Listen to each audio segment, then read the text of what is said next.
Good evening, everybody. This is Lawrence. Thank you guys for joining us. Welcome to Marsh City Mic.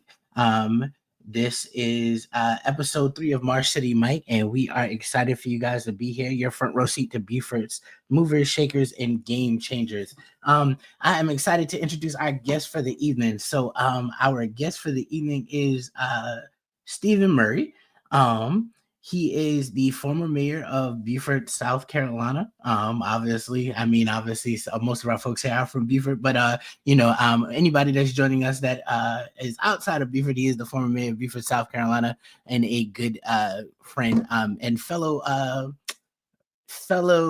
leadership Beaufort graduate. We want to welcome Stephen Murray. Stephen, how are you, sir? Hey, Lawrence. What's up, man? Good to see you. It's good to see Um, you. It's good to see you. We thank you so much for joining us tonight.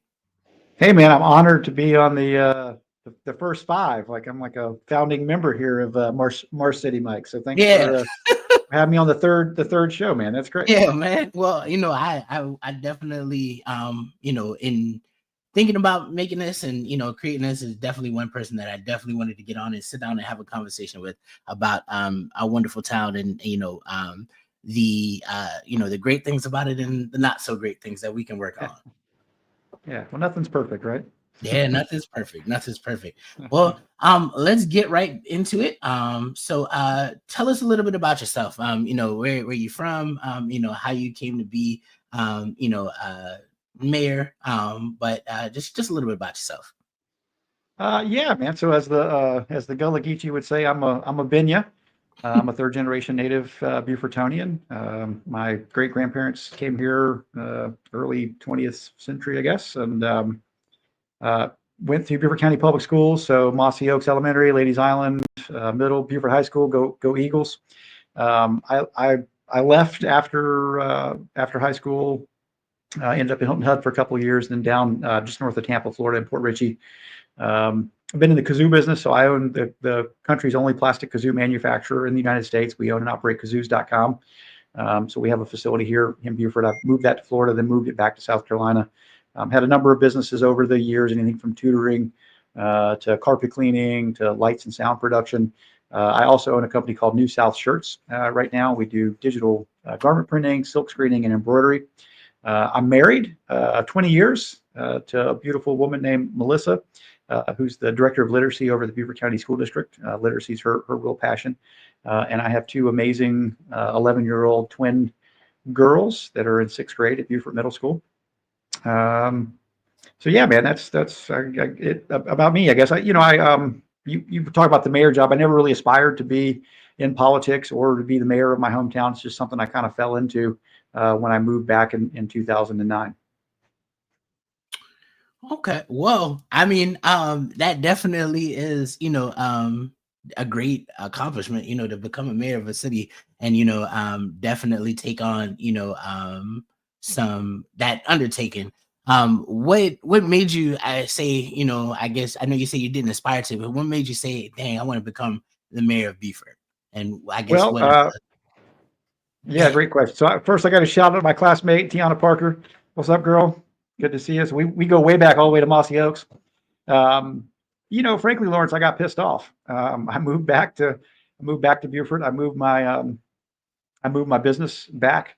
I had a little bit of frustration working with the city, trying to move my small company back, and then just kind of interacting with the city was kind of frustrating. Then we had these twin girls. It was Water Festival's opening night.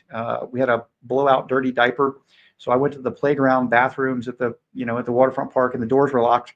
I called the city manager at the time, and he told me that we didn't have the tax revenues to keep the bathrooms open.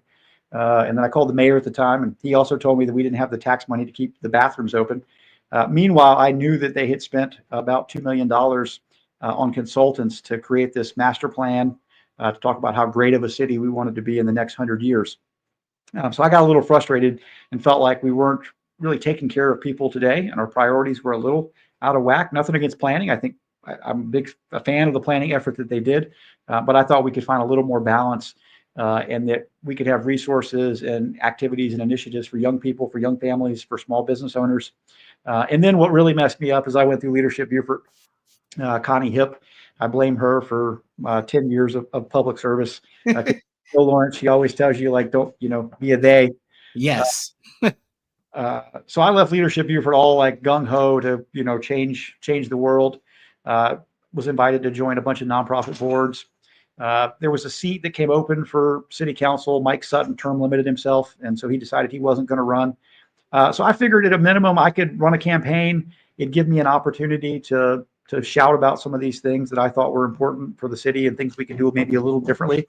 I don't know if I ever really expected that I would get elected, but I did. I was the top vote getter out of 4 seats. That was in 2014. So I did 6 years on city council. I served with Mayor Kaiserling. He was ready to retire, and the question was like, who's next? And we were coming out of the tail end of a pandemic. And I have a pretty big ego sometimes. And so thought, given my experience, given how I sort of knew what the issues were, my tenure on city council, I decided to run for mayor and fortunately, won that seat. And I did that just about 3 years before I resigned just over a year ago. So I guess looking ahead, what do you see, I guess, the biggest opportunities and challenges for Beaufort currently? Yeah, well, I think Beaufort is a beautiful place, and I feel very fortunate to have grown up here and to have my childhood here. I feel very fortunate to be raising my kids here. Um, but I think if you talk to any talk to young folks, it is increasingly it's harder and harder um, to make it here. I mean, if you look at the cost of living, cost of a house, cost of rent, it's getting just crazy. And we're primarily service industry jobs.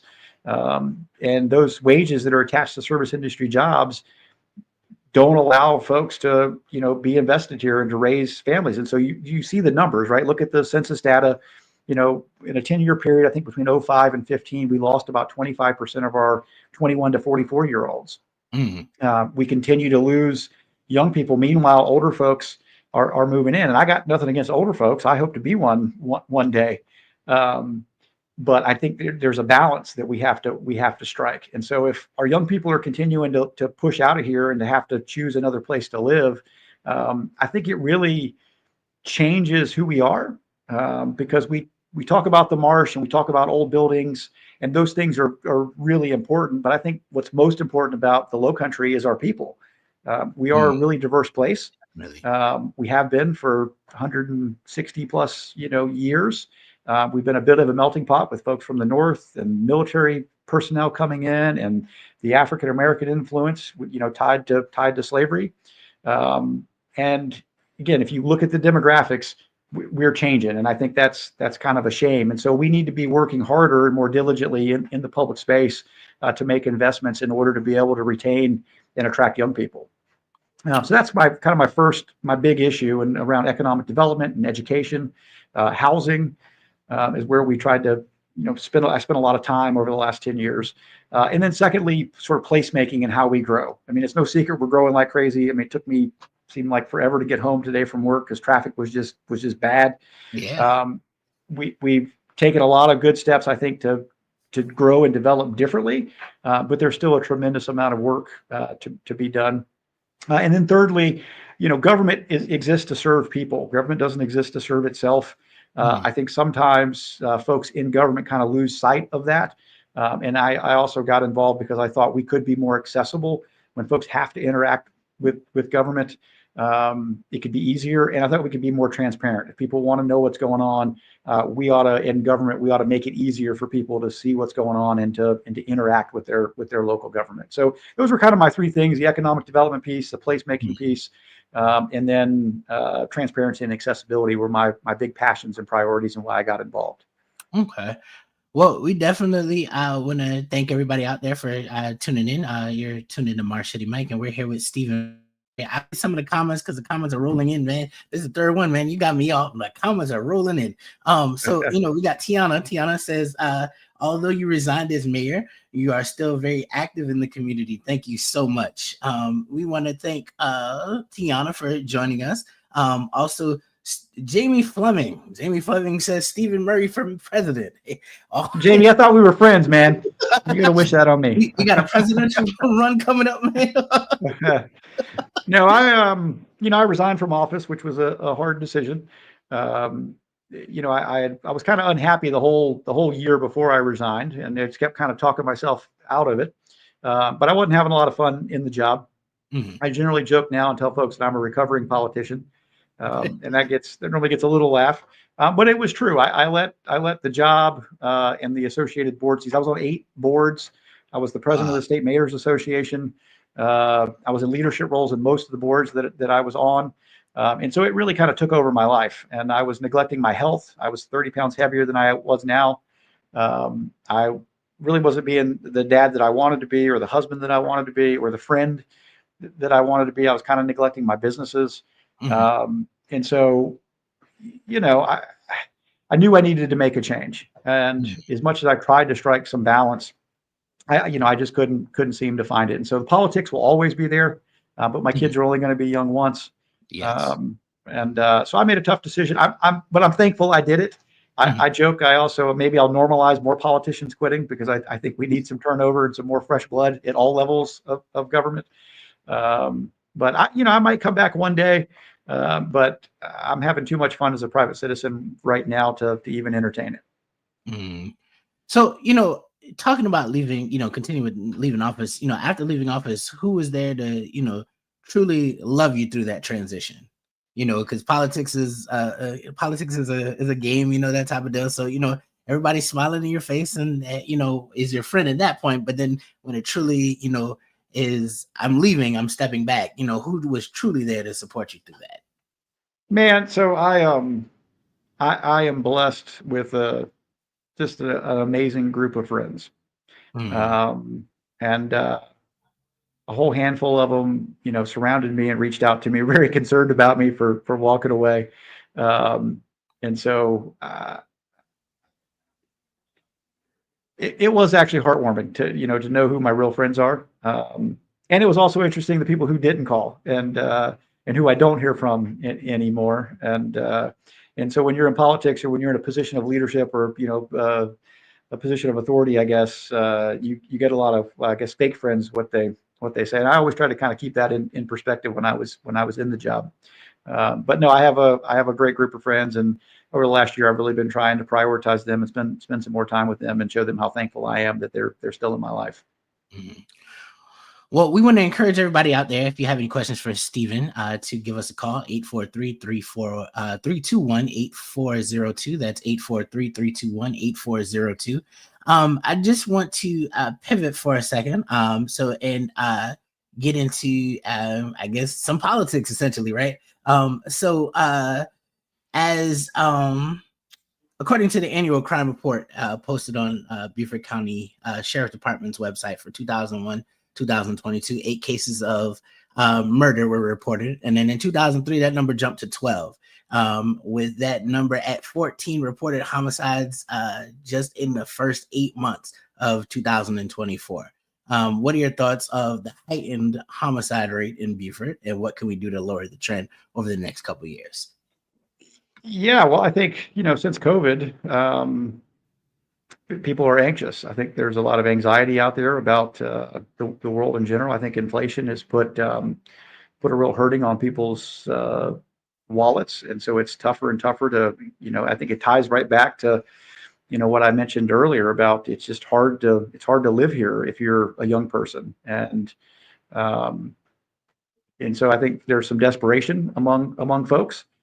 Um, uh, I think we don't have a lot of activities for young folks. Not at I all. think a lot of these murders, when you look at who's involved in them, it's typically our young folks. And how tragic that 16, 17, 18, 19-year olds are shooting each other in the street, over, a lot of times over drugs, or over street beef, or whatever it is. Mm, But again, I think that ties back that, in this community, we have not done a good enough job of giving folks, or giving kids, an opportunity to have positive outlets for their energy.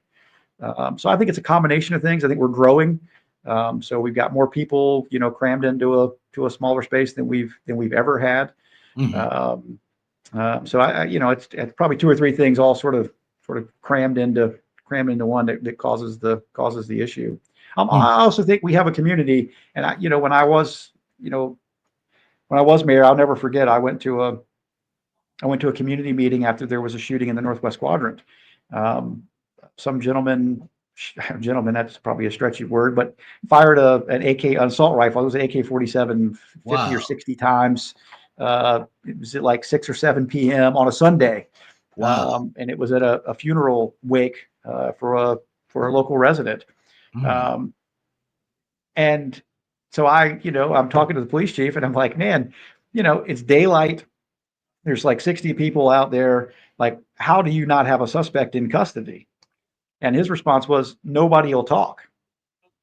And so here you've got, eyewitnesses from time to time, and folks don't want to talk. And so I think, I have some empathy for the police department and the sheriff's department because sometimes the community knows who did it, knows what went on, but for any number of reasons, they're also afraid to speak up. I think partly fear of retribution, but then also I think there's this idea that the streets will handle it, their own way.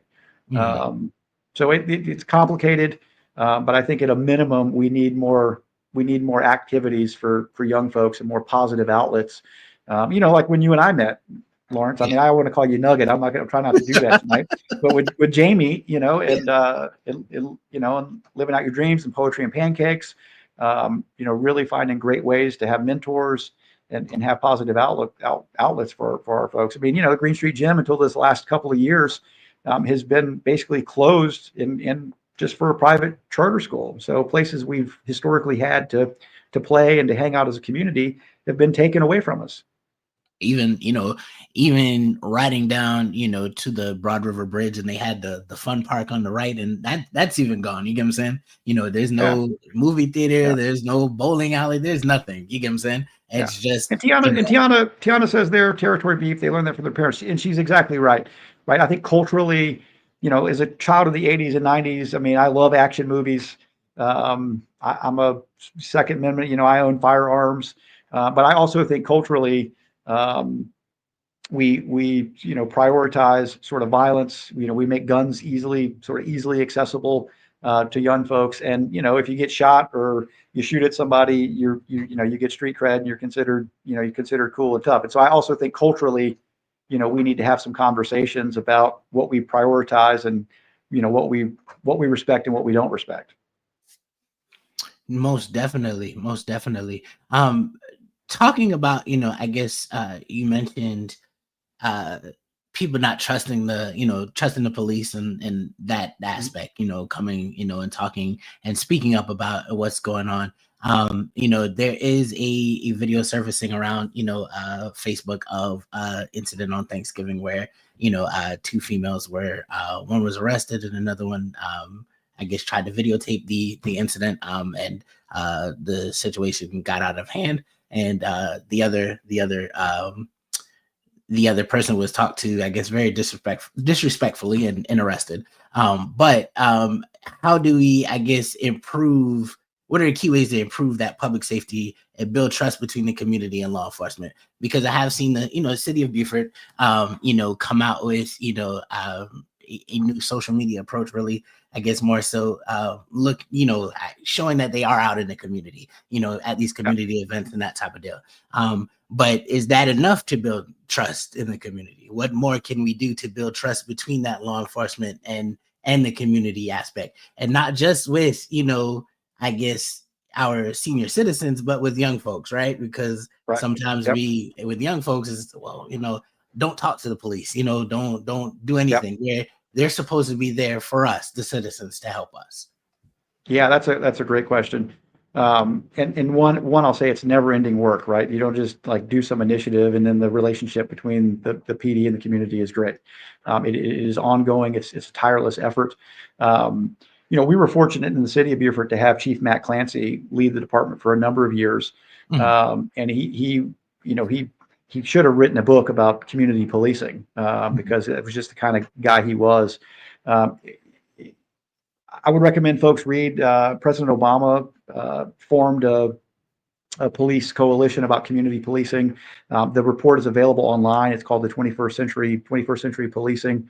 It's all about how departments move into the future. I'll also say, see if I get my numbers right. It's been a while since I was kind of in this space. There are about 18,000 police departments, law enforcement agencies across America.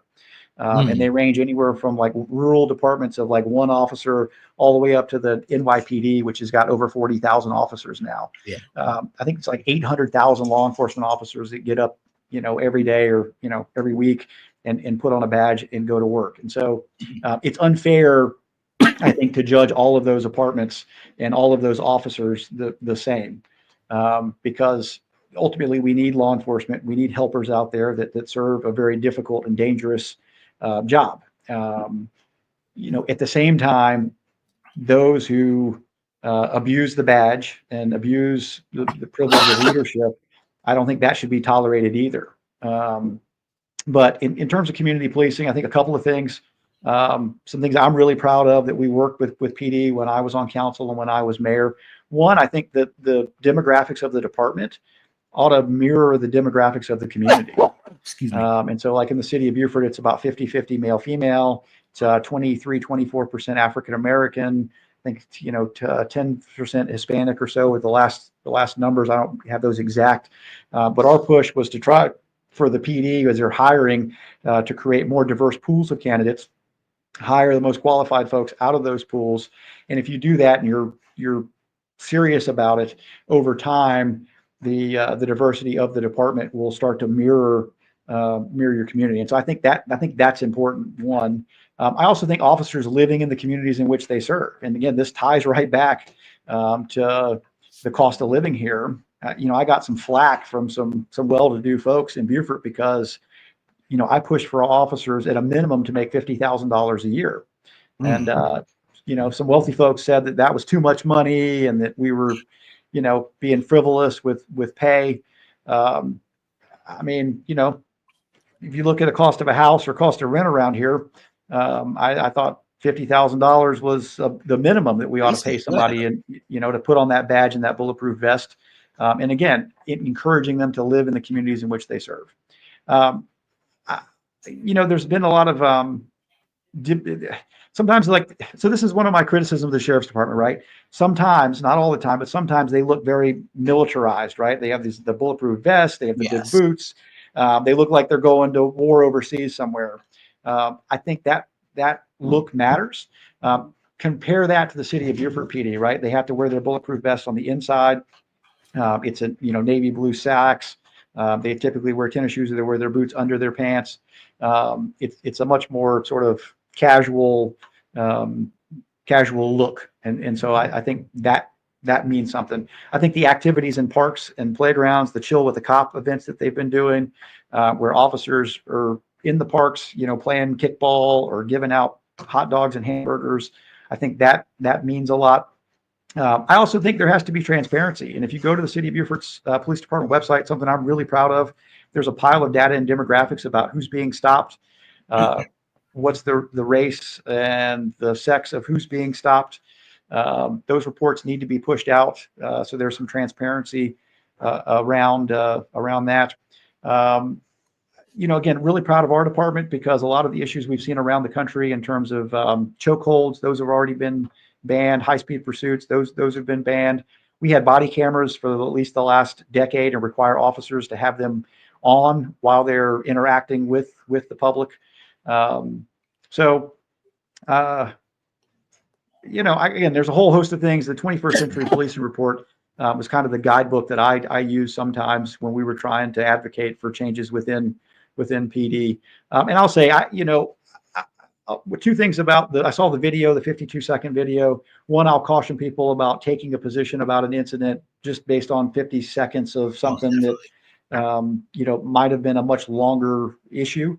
But to two, what I will say, I was really embarrassed and sort of sad that the officer used the language that he did and treated a citizen like he did. I didn't agree with the citizen, kind of being in the face and Mhm. engaging in a interfering in an arrest. I don't think that that's appropriate, but I think citizens have a right to have their cameras on, and I think they ought to be spoken to civilly and politely.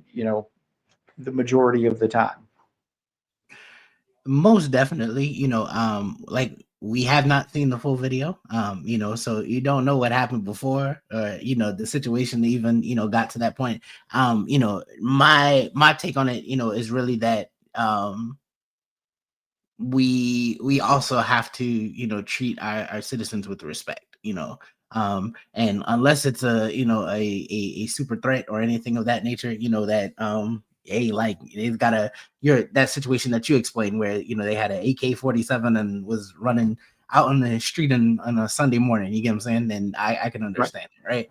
Yeah. But And I think, officers really need to be trained in de-escalation techniques. mhm, That ought to be, the first order of business of trying to take things down. And generally, City of Beaufort PD, I give them a lot of credit because I know of a number of incidents that could have ended very badly, but because of our officers' professionalism and their ability to take the temperature down, to be respectful and civil with folks, they ended in about as positive as they could. Work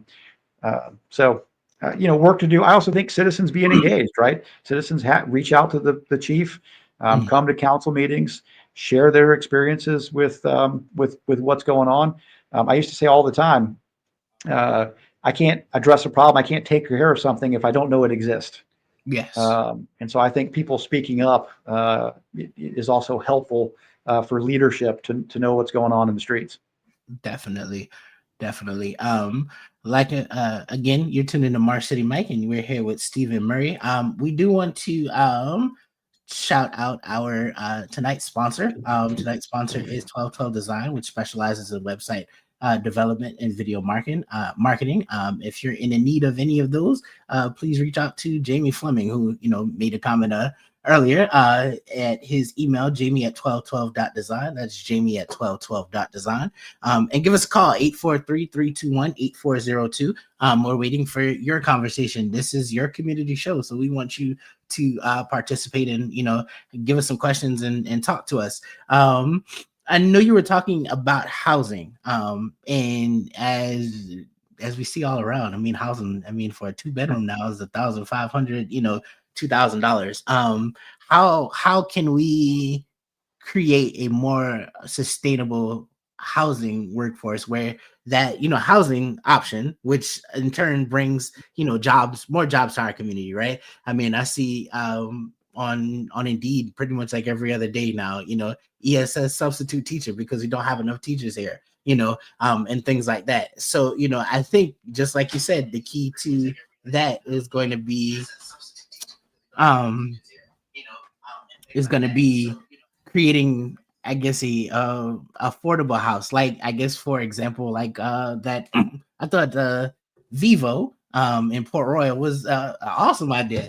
I mean, I agree. for a single person who wants to come here to teach. You know what I'm saying? To have Right. just that single, to turn that hotel into an apartment option, right? Yep. For just one person, Absolutely. and Yep. have the electricity, the water, all included in that type of deal. So how can we create more options like that and create more, I guess, companies, to come here to create more options like that? Yeah, so that's a great question, and I think bringing up Vivo is a good example of how we have to think a little differently about housing. We only have 30 minutes left, so I would try not to go too far in the weeds. I'm a Kool-Aid drinker of a nonprofit called Strong Towns. Okay. They have a Facebook page, they have a blog. Chuck Marone is kind of the founder of Strong Towns. He's an engineer and a city planner. He's got a couple of books out that I would recommend to anybody. Um, Essentially, before cars, we built our communities with where we could walk or ride a horse. So everything was pretty compact, right? So think about downtown Beaufort and the 3 or 4 blocks of Bay Street and the Point neighborhood and the Quadrant and Northwest Quadrant, right? You could get all of your daily services within about a 5 to 10 to 15-minute walk. And then fast forward after World War II, you get automobiles. Actually, I'm sorry, prior to World War II, you get automobiles, and it essentially completely completely changed our development pattern. And so instead of going from these compact communities where people lived and worked, there was diversity in socioeconomics. There was sometimes diversity in race, diversity in age. We had this auto-centric development pattern where now you have to get an automobile to go get all of your daily services. Mhm. Very few people can get what they need within walking distance from one another. And Yes. so that's done a couple of things. One, it's really disconnected us as a people and as a community. And I'll pick on south of the Broad for a minute. If you go down Mhm. 278 or you go down 46, you'll see communities from the 300s, communities from the 400s, communities from the 800s, communities a million plus, right? Mhm. Um, and so we've said, like, only people who can afford get to live in this community. Only people, meanwhile, like the city, used to have small little tiny cottages where, working class folks, then you might have the larger, the larger houses. Um, and we had a street grid, right? So old days we would make like connecting roads and connecting streets. Now we have, again, I'll pick on sort of 278, 460, 62 again.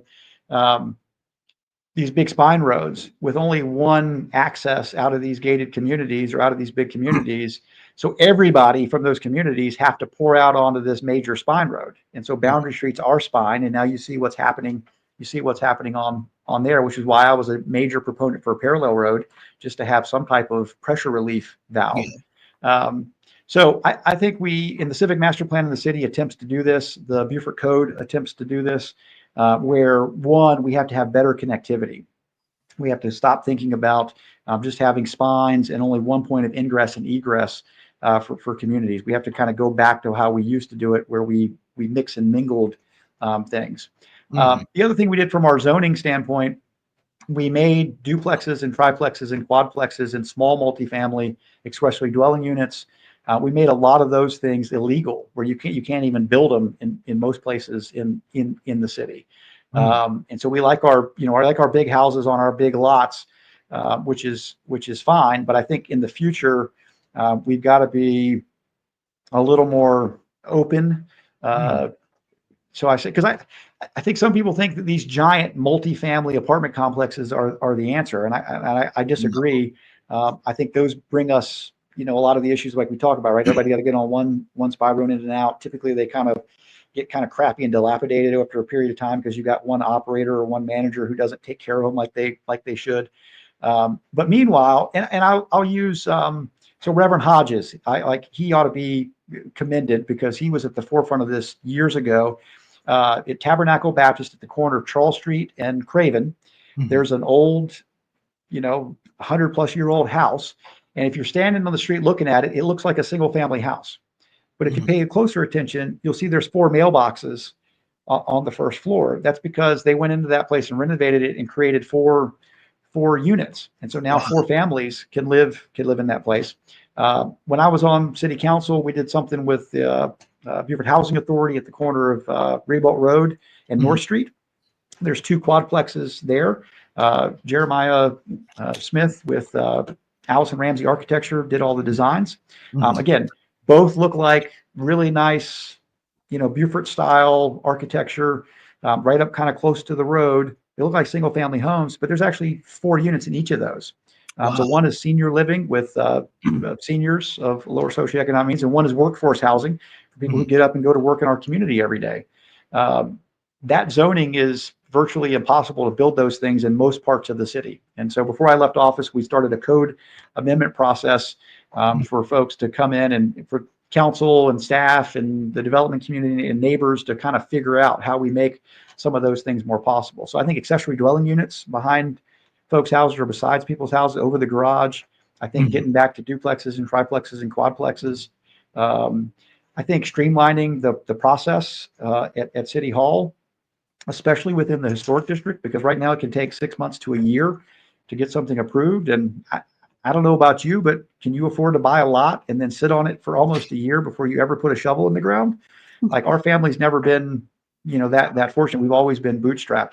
Um, so uh, that's kind of a long answer to your short question. Well, no, But I we think we need appreciate more the long. housing. I think I also think here's the other thing I think we have to do in the Low Country. We and not just in the Low Country, everywhere, Mhm. because of that autocentric development pattern, we spread everything out, right? So there's this urban sprawl, right? Which is why we have high density suburban neighborhoods way out in the north part of Ladies Island. And Mhm. again, all those people have to get in a car now and they have to come across one of two bridges to get to the mainland to get a number of their daily services. Mhm. Well, so I think we have to work really hard to preserve this rural green belt, especially Mhm. the Seabrooks and the Dales and the Sheldons, parts of St. Helena, which is why I've been against the Pine Island development and things are going on out there. We have to try to restrict and reduce development potential on Ladies Island and other parts of the Sea Islands. And at the same time, as we kind of try to pull that in, we need to allow and kind of open up density within walking distance into these tight nodes where we've already got urban and micro urban densities. Um, and that's hard, man. That is hard because our Yeah. finance system, our developers, the residents, people say they want those things, but it's hard to make them a reality. And so there's a real disconnect between what people say they want and what What we're people? actually building for people. Yeah. Yeah. I just want to read a couple more comments that were coming in.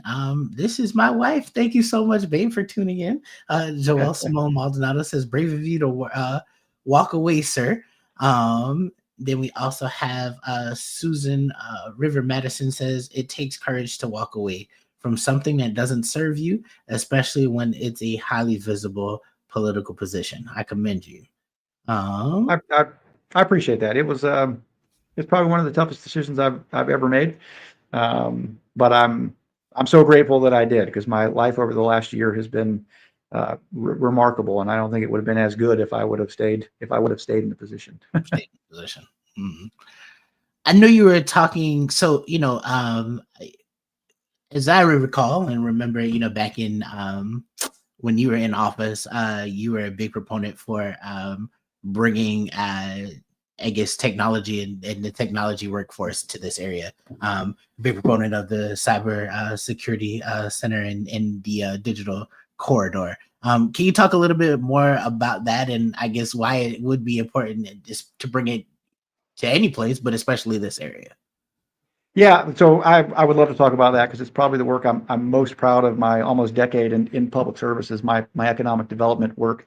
Um, I'm going to get the numbers maybe wrong, so don't quote me on this. Okay.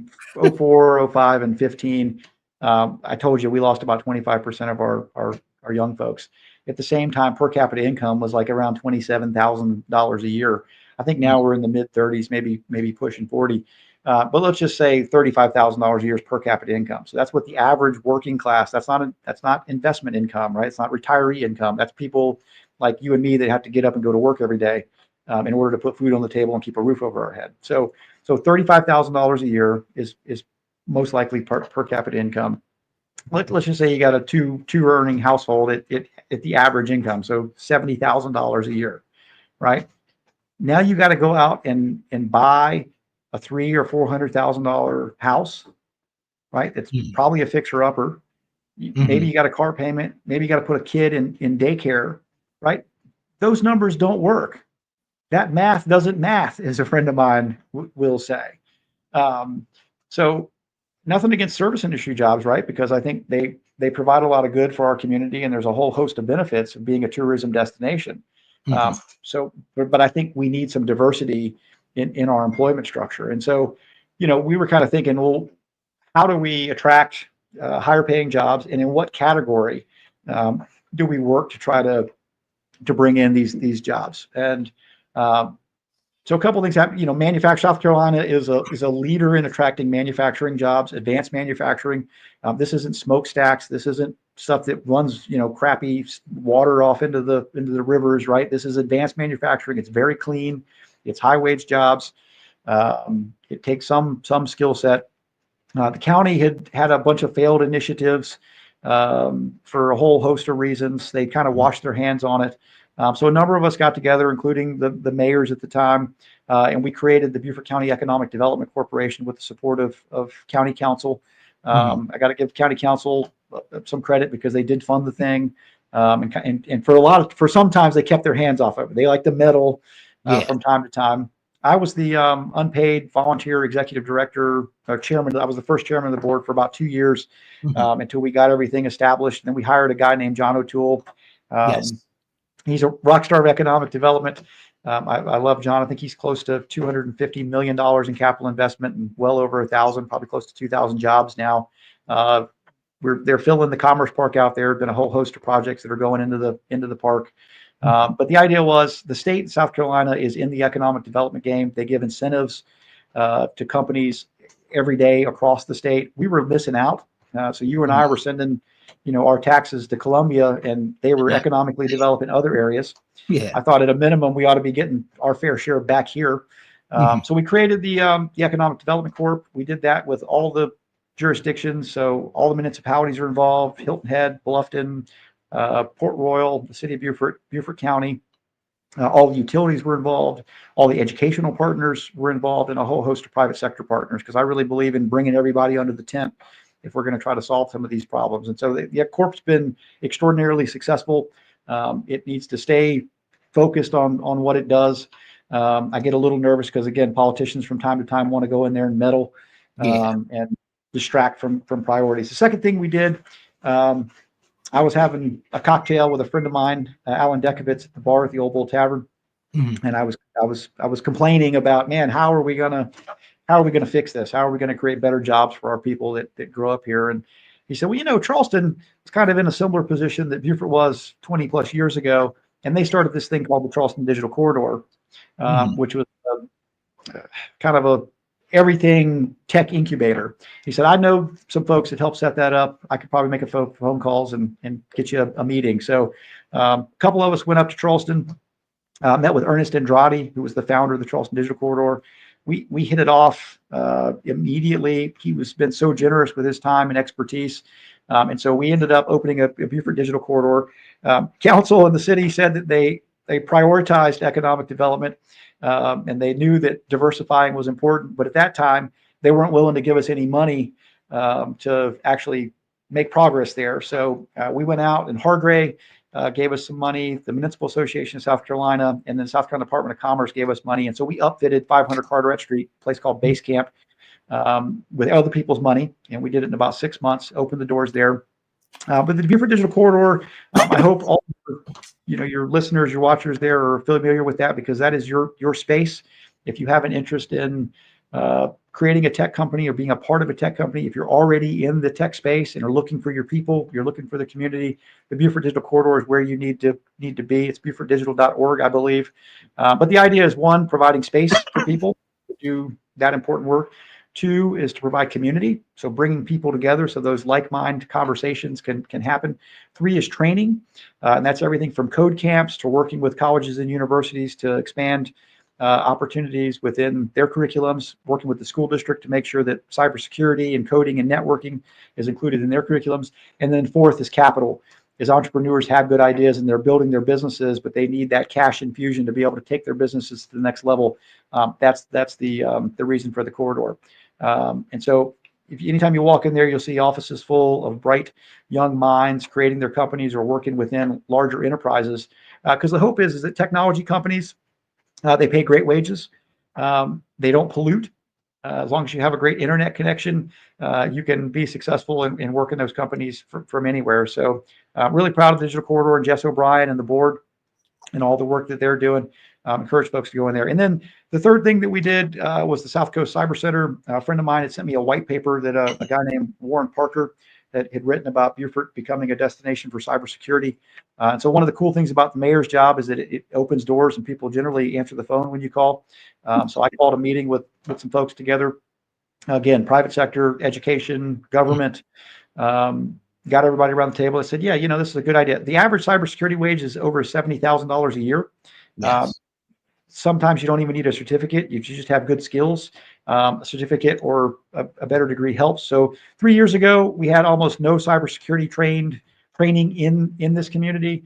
I think last year the number was we had over 150 students between the school district, the BDC, the Technical College of Low Country, and USCB pushing out just remarkable talent. So now you can get a certificate at TCL. You can get an associate's degree at TCL. Get a bachelor's degree at USCB. Mm-hmm. go to Digital Corridor. And now we got some really great success stories of kids who graduated from high school, Mm-hmm. gone right into a job making almost $100,000 a year with great benefits, and they're able to work remotely right here from Beaufort. And so that effort is still sort of growing. It's a few years old. They've gotten a bunch of grant money, Mm-hmm. but Parker and the board over there again is doing a great job of trying to diversify our thing. Because here's the thing: there's about 500,000 job openings for cybersecurity professionals around the country that we can't fill. The vice chancellor of USCB used to say if we filled every seat in every institution of higher education across the country that offer cybersecurity training, we still wouldn't be able to meet the need.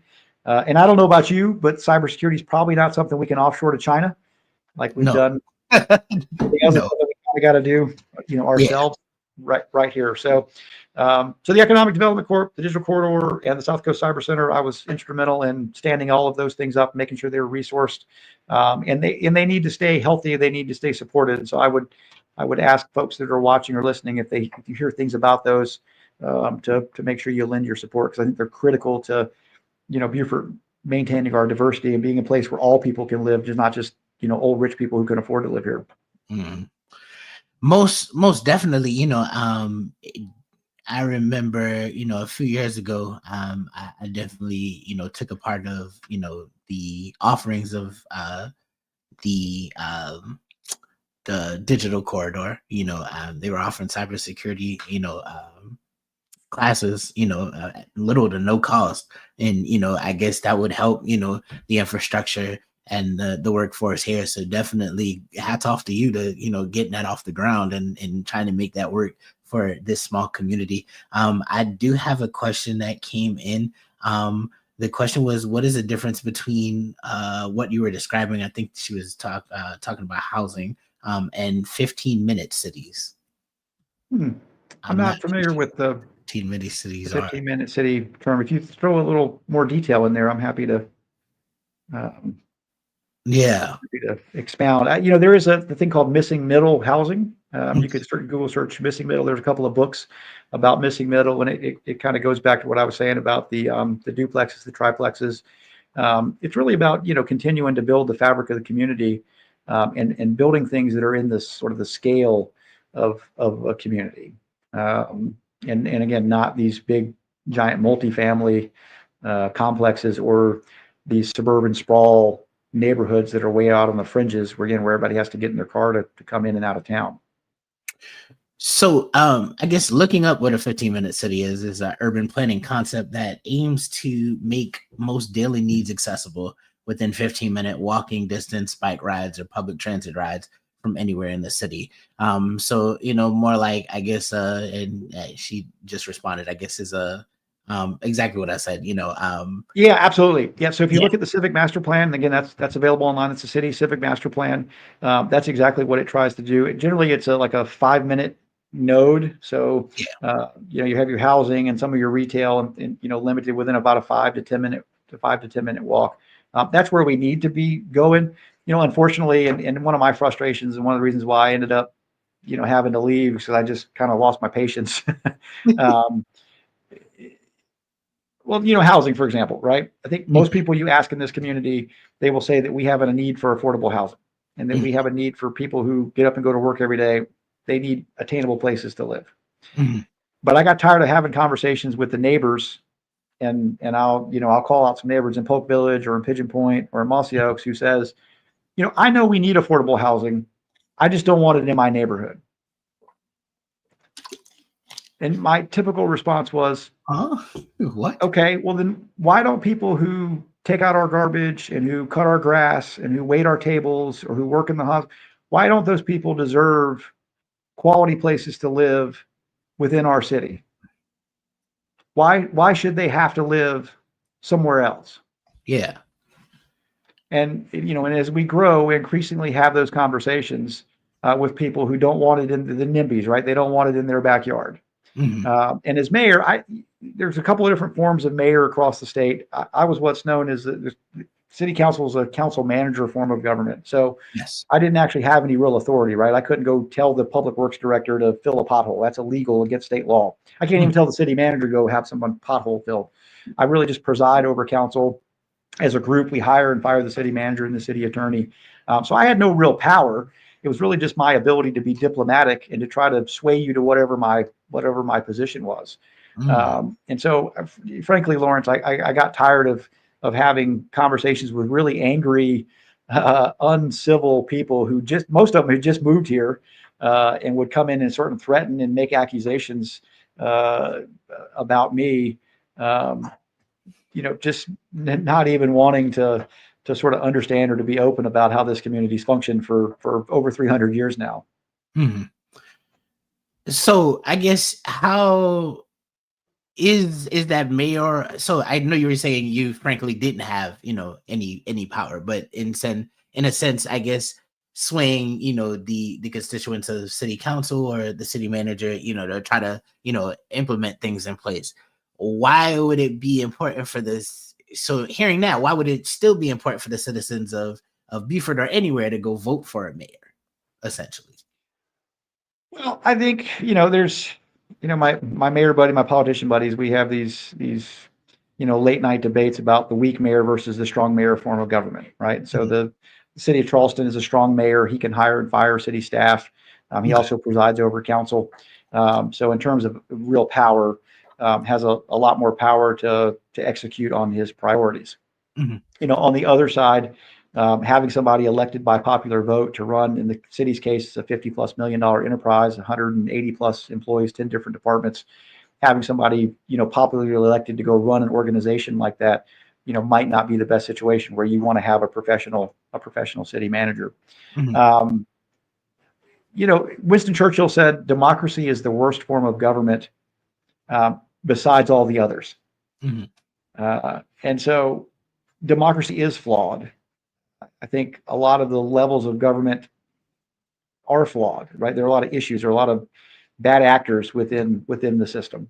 Mhm. Um, Unfortunately, I don't think there's a better system. I think we have to keep working to refine the system, to keep trying to move forward, to keep trying to promote transparency, to keep trying to promote accessibility. So, you know, whether I would like the Beaufort mayor to be a strong mayor, a weak mayor, to just do away with the mayor in general, it doesn't really matter Yeah. because this is the system that we have.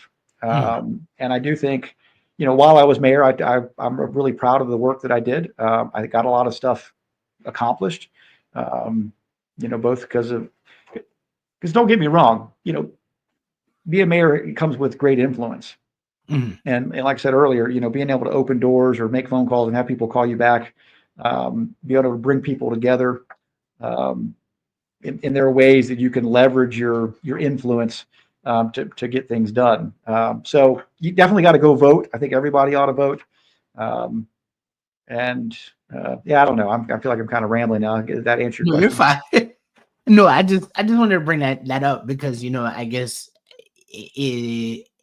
especially with previous elections, not even just city elections, but I guess presidential elections and things like that. The the thing was to get people out to go vote, right? I guess the importance of voting.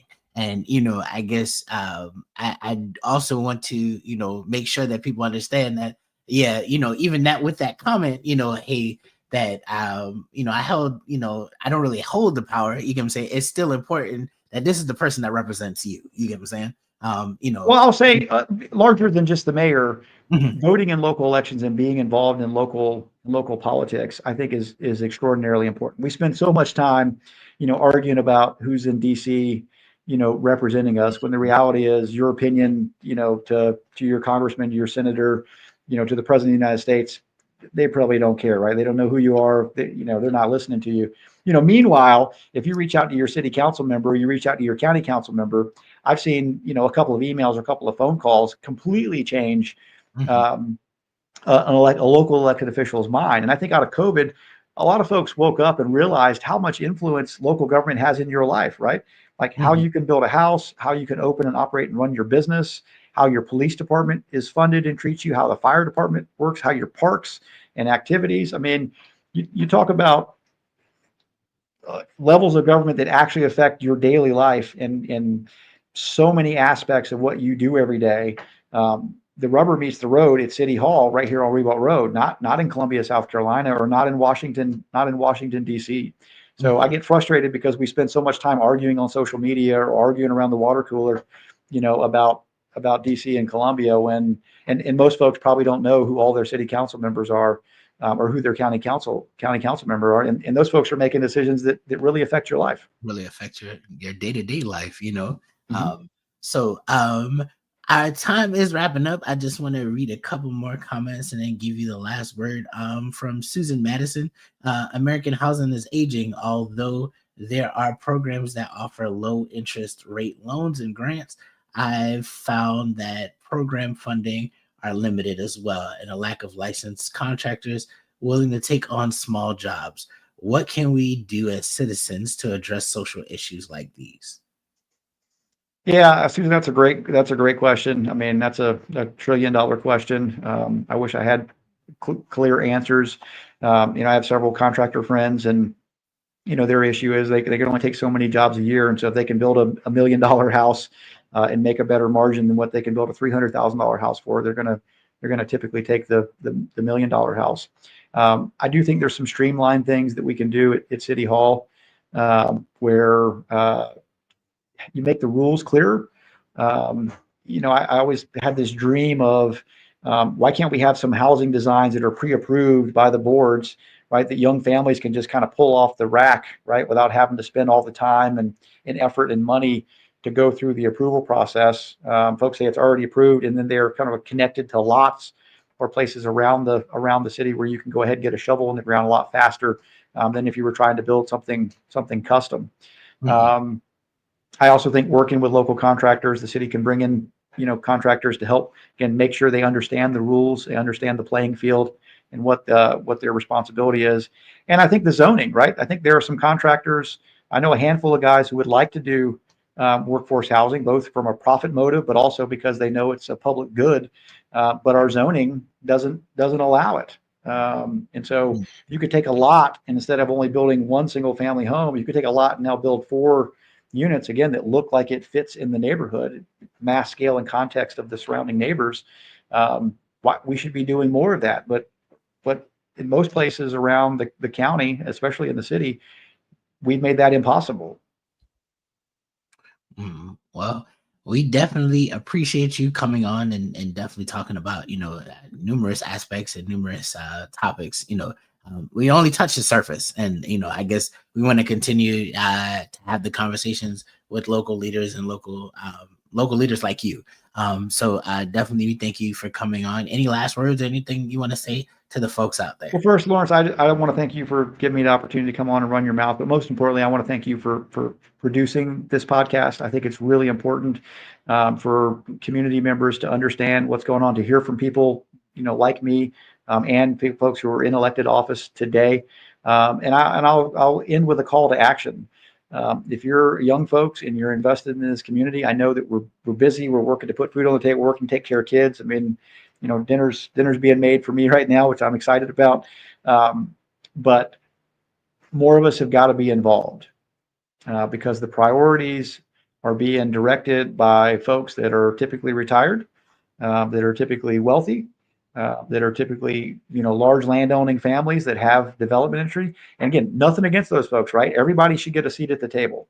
But I think diversity means that everybody should be at the table. So we need young folks, we need minorities, we need small business owners, we need those folks engaged in these processes and in these conversations. And so you can tune into city council meetings online, virtually. You can even make comment virtually. I know it's not always easy to go down to City Hall and have these meetings. There's piles of opportunities to get involved, boards and commissions, other ways to be in the system and in the game without actually running for elected office. And so if I can ever help or provide advice about how to get involved, or if there's an issue that's going on and you just, want my free opinion, or if you want to run for office in the future, however I can be helpful, I hope you'll reach out to me. Well, we thank you again so much for being on here and having a conversation with us. And we wish you the best in whatever you guys do, whatever you do going forward. We definitely have to visit that kazoo factory and, support you out there. Come see us, man. We'd love to see you. And again, thanks for having me on and the opportunity to be on Marsh City Mic, my friend. Oh, Alrighty. All right. Well, we thank you guys for joining us. Until next time, you probably won't see me until January. So I want to wish everybody a happy Merry Christmas and happy holidays and happy New Year. And enjoy the time with your family and friends out there. But until next time, we will see you guys later. Bye, everybody. Happy holidays. Alrighty.